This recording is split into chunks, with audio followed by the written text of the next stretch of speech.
Hello, it's Friday the 12th of October. My name's Mike and this is the cover for Caravan's News of the Week.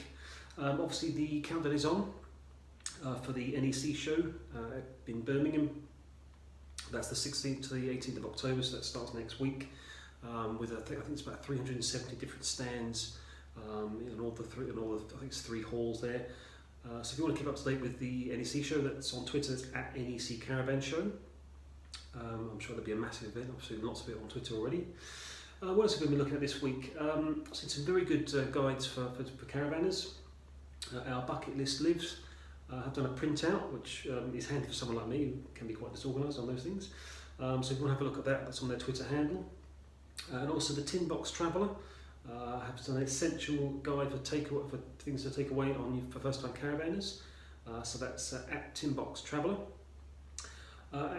2 Dogs and an Awning I think they're on day 284 of their 365 days walk 2018 miles, supporting the Trussell Trust.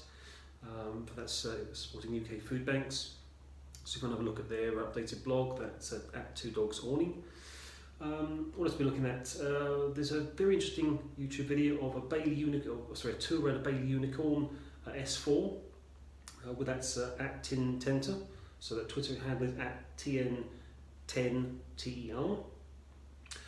Bit of a nostalgia for me actually. I was reading a guide from Get Out with the Kids, a guide to getting the kids to play with conkers.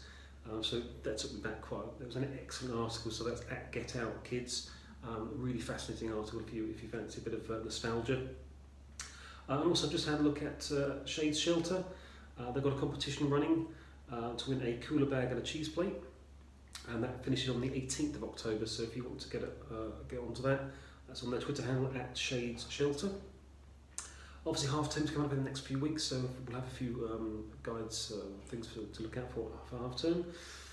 What was today? 1915, Henry Ford made his 1 millionth automobile.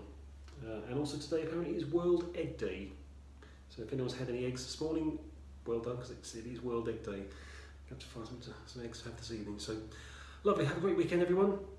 If you've got any comments or if there's anything you particularly want to look forward to at the NEC show, please do put some comments on. Thank you, bye.